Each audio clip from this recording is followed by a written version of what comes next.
Hello, everybody. I hope you're all having a great day. Looking forward to the weekend.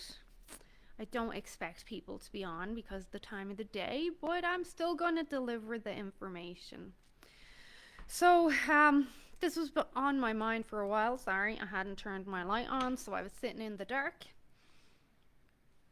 This was on my mind for a while to discuss sustainability and long term success, and I have many videos that kind of trend along this topic, but sometimes it's important to be reminded or revisit certain topics. And it all comes back to the idea of wash, rinse, repeat. That's if we want results at anything in life, it has to be wash, rinse, repeat. So, this lifestyle that I teach and promote, it is sustainable obviously for me because I do practice what I preach, and I think most of you know that. Like I literally practice what I preach. If I recommend a supplement, chances are I've taken that supplement. If I recommend a food, chances are I've had that, or an exercise. Anyway, literally, like, I practice what I preach. I do. I was just saying this to Lana earlier. She asked me to do a video for her group after 8 p.m. and I was like, sorry, no, I can't. That interrupts with my bedtime routine. So we rescheduled to earlier in the day. The point is, like, I literally practice what I preach. And this lifestyle is sustainable for me. And it's been sustainable for many of you. Mandy, Bridget, Tanya, Lisa, Leanne. Like, you love this. Joe. Like, you love this lifestyle. Jeanette, it's sustainable for you. It works for you. You feel wonderful. You get results. Um, and I'm not trying to say what I practice or preach is the best. But as always, I'll say it does support how the body works, and the science is there to support what I teach. Just to get that out of the way. In order for something to be sustainable, you have to see yourself doing it today, tomorrow, next week, next month, next year. Like, in the long term, whatever the long term looks like for you, you have to be able to say, am I enjoying this? Can I see myself sticking with this? Does this fit my lifestyle? Like, does this work for me? So with the way we do things, very much fits my lifestyle. Like, it does. It's just a part of my life now. I look forward to refeed day. Of course, at maintenance, you get more than one refeed day. So I was having more than one refeed day. But then I decided I wanted to drop another few pounds before summer. So I'm not having that extra refeed day. Just so you've something to look forward to. You get a bit more flexibility at maintenance. I like fasting all day Sunday. Like, I actually like that. It's not like I'm doing it to punish myself or discipline. I like it. I like not having to worry about food, but I especially like how I feel on a Monday morning. Apart from the lower inflammation and the cleansing effect, I like how I feel proud of myself for doing hard things. That's important. That statement right there. If you want success in anything, you have to learn to push yourself to do hard things. Whether or not you like it, you have to do it. I'd love to sit down and watch movies every evening, but I can't. That's the easy way out. Instead, I force myself to go on the treadmill, or I'll do some abs, or if I'm not working, of course, I'm usually working in the evenings. And I work because I have to do the hard things. Like, who wants to work nowadays? We would all love to live on an island the south of Florida. You have to learn to do hard things. This is especially true when it comes to something being sustainable. There, I like to think I talk to you as real as possible. Again, I never intend to be rude or obnoxious or insensitive. Part of it is the Irish personality. Like, I didn't just live in Ireland for a year. I grew up there. Like, that's where I'm from. So our personality is different. Anyway, when you look at sustainability, okay, am I enjoying the food? Can I see myself doing this? Blah, blah, blah. Does it fit my lifestyle? Also, though, I have to be realistic and understand, like, life is going to happen. And sometimes I'm not going to want to do this. Some weeks this is going to be hard because of bad news or stress. You have to understand that. So part of something being sustainable is understanding that it's not always going to be easy. You're not always going to want to do it. That doesn't mean it's unsustainable. That is part of the whole picture. That's part of the journey. Like, I exercise all the time. I generally can say I love exercising. I don't know, love's a bit of a strong word. I enjoy exercising. I like the results. I do like the boost in hormones. It's sustainable for my lifestyle right now unless something happens and I had to get a full-time job, then my exercise would be different. Not that this is not a full-time job, but I can manipulate my own hours. Obviously, if I had to do a 9 to 5 job, it would be different. So right now, this is sustainable for me. This is my life. I enjoy it, but I don't always want to go to the gym. I don't always want to do that. And I accept that. And that's part of the whole package. Some days I'm in the gym and for half of the workout, I'm telling myself, just keep going, just keep going, just keep going. Like, I don't want to be there. And we've all had instances like this. So that's important to understand. This is part of the package when we look at sustainability. So sustainability also has to include, and I don't think I can say this clearer, but a lot of my old members know this, maybe not so much the new members yet, but a part of sustainability is also understanding that life happens. Sometimes you're going to have a really bad day, like a really bad day, and you're just going to want a glass of wine and some chocolate. And sometimes in that time frame or that context, that's more important than staying on track, because maybe you're just so emotionally distraught. You need that. That's once in a blue moon. That's not every second day. That's not every work. And it's only once in a blue moon, really, that we would have such tragic news or something so stressful that we would need something like that. So you put it in that context as well. Like, do I get served parking ticket yesterday? I got that wasn't actually for me. It was for my son, but it had already stressed me by the time I saw it.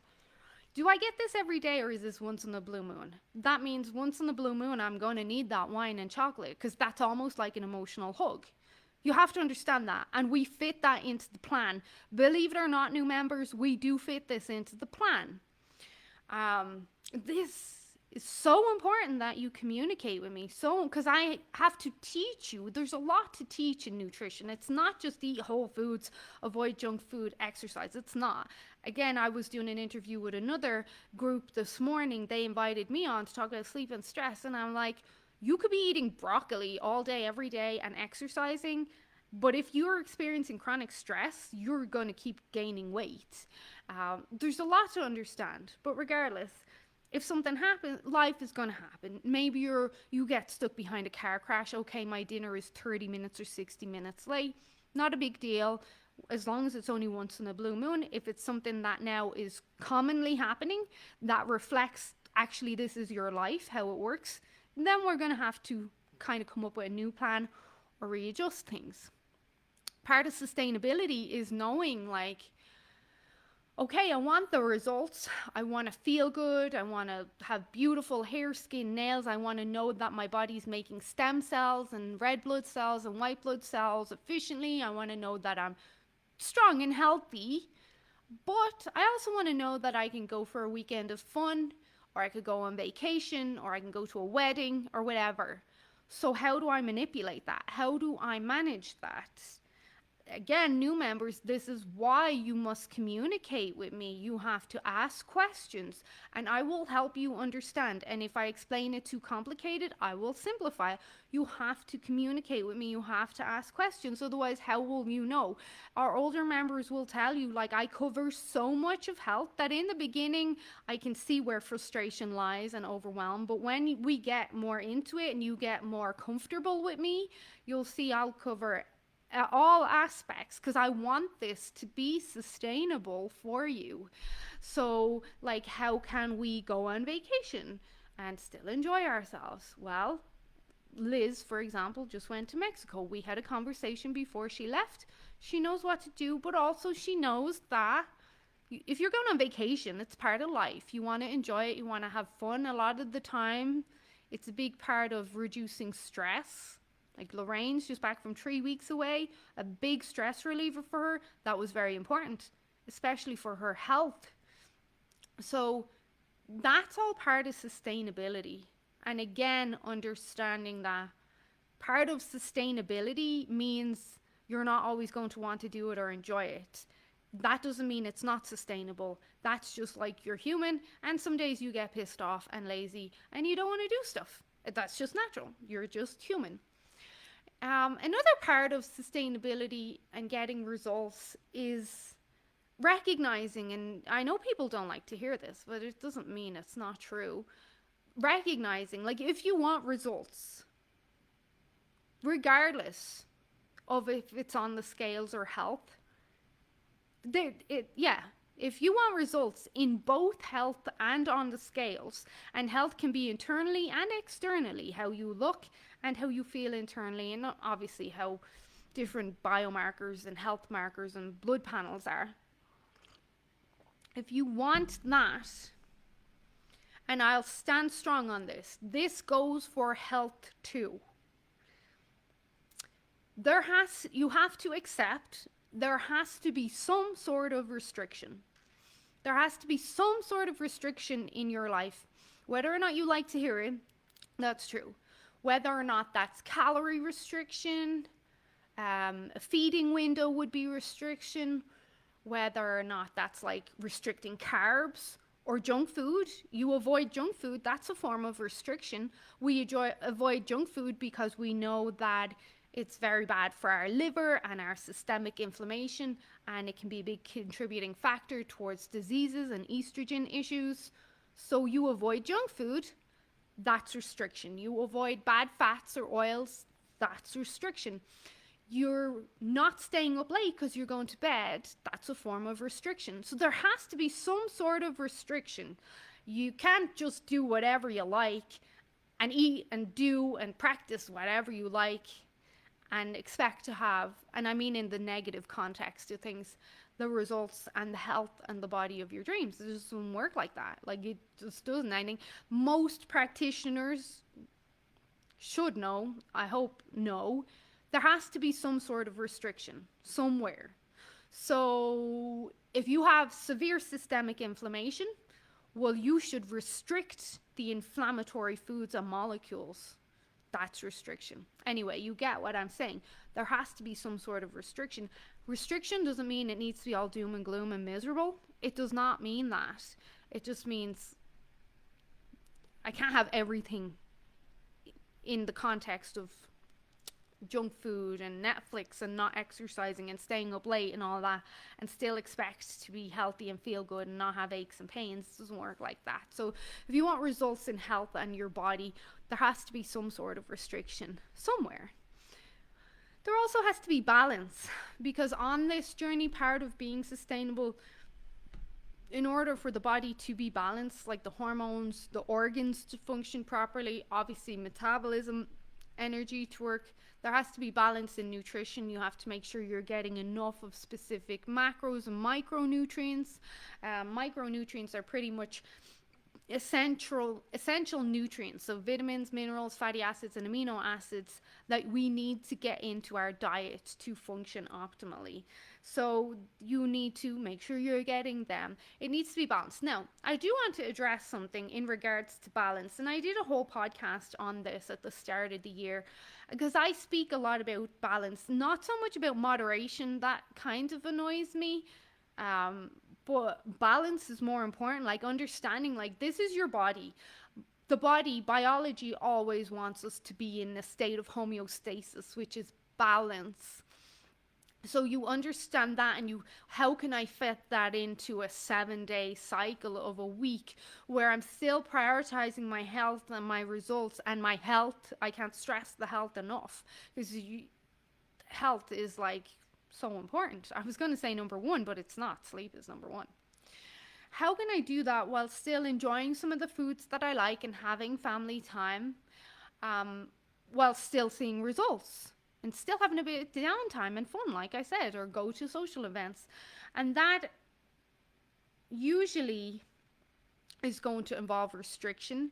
Now, in some instances, some people think that, well, I can still have, let's say, some chips or some treats. And I've spoken about flexible dieting before, and I'm not saying flexible dieting is bad. This is in the context of this story, that you can have a little bit of a treat every day and still see results, not just on the scales, but also in the health markers.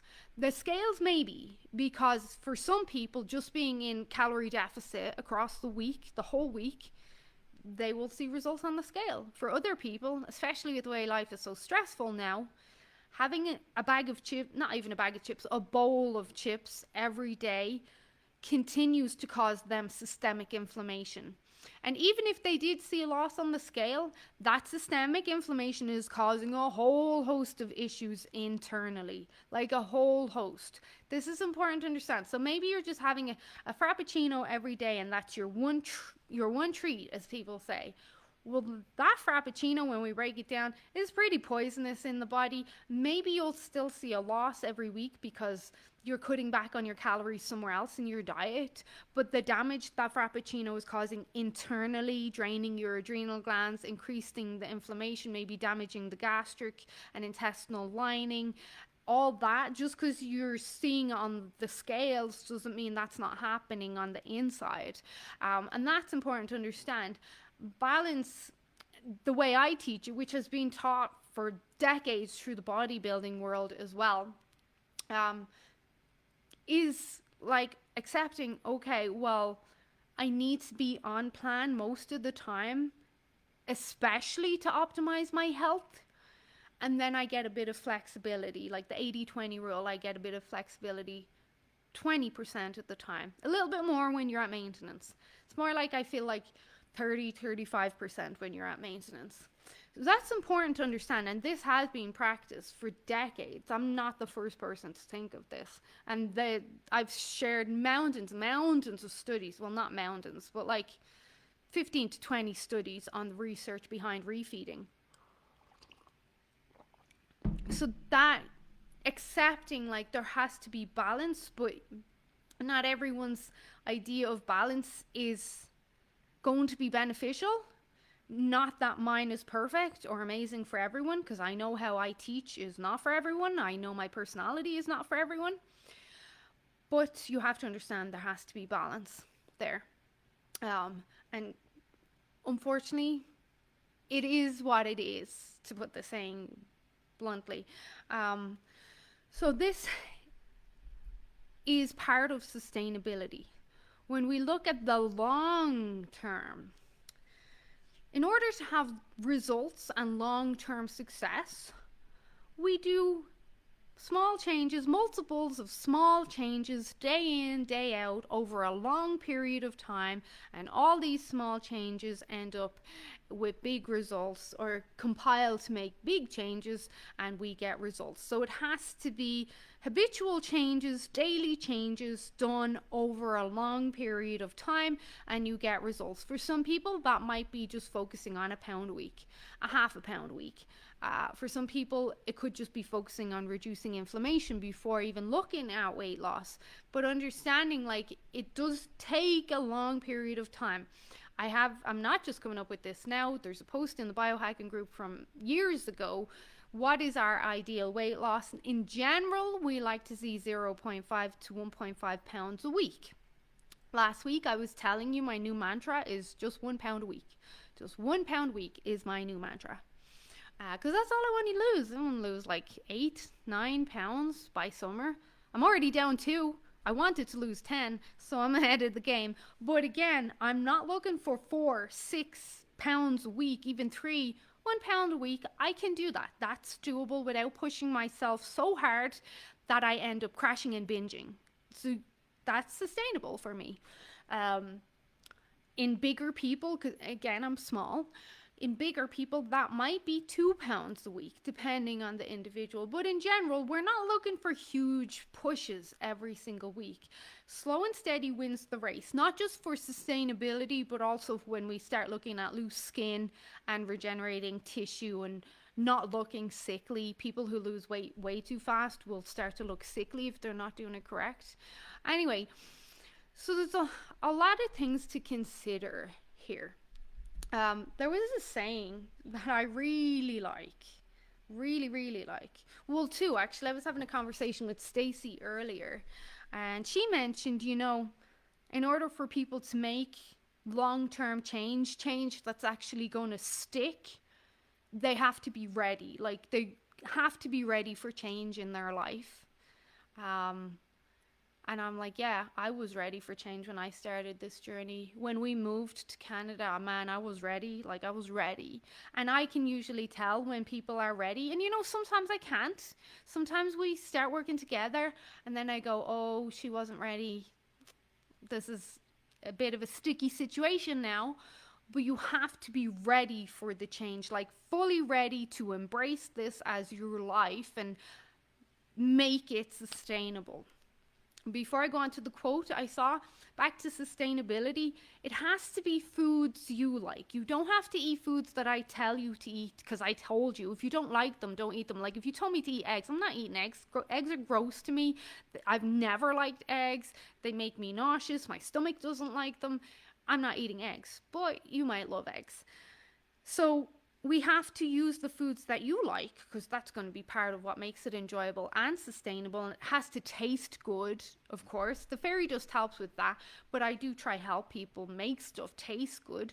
New members, this might seem like, what is she talking about? She hasn't done this with me. I do this with all of my clients. All of my clients will tell you that I refine things so granular, but the clients reach out to me and they ask a lot of questions and they communicate with me a lot, and that's how I help them, because I'm not coming up with excuses. I have like over 200 clients, and at one time, out of those clients, at least 15 are active right now, and I have interviews and I get asked to do interviews, like on podcasts, my content, videos. I have kids, I have a husband, a house, apparently a sick cat now.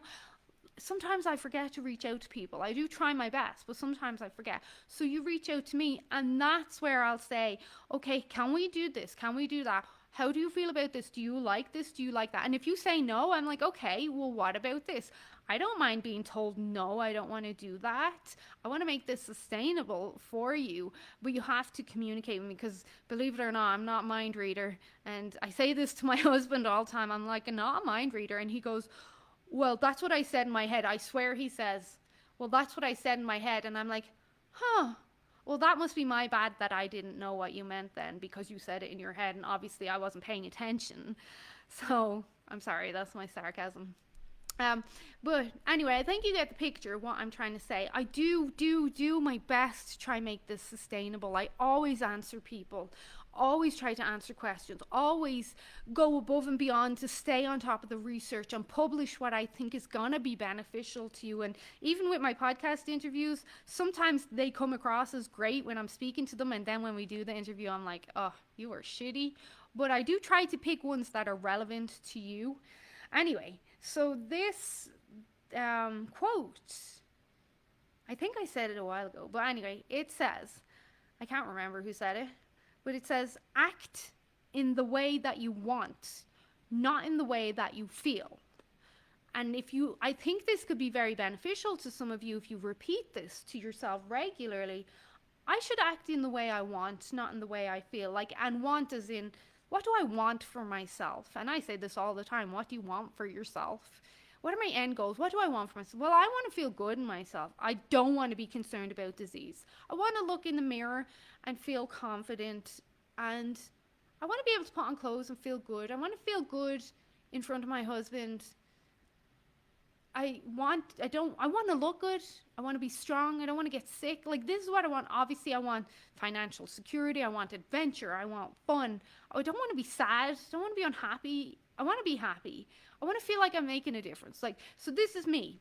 So I try to act in a way that's going to bring me or give me what I want. If I act in the way I felt all the time, I'd probably be back at my start weight, which was like 280 pounds. Could you imagine me at 280 pounds now? And I'd probably be broke. I'd probably have loads of issues going on. So I can't act. Sometimes I don't feel like going to the gym. Sometimes I don't feel like going for a walk. Sometimes I don't want to eat green vegetables, sick of green veg. Sometimes I just don't want to do this because I'm sad, or something's on my mind, or somebody has annoyed me, or I'm tired, or I'm PMSing, or I didn't sleep well. I don't feel like doing it. But if I constantly gave into those feelings, I would be back to square one. So again, we should act in a way that we want and not in a way that we feel. And I'm going to leave this at this. I know nobody got on because you're all working hard to pay the bills. Once you watch this, I'm actually interested to see the comments. Okay, bye bye everyone.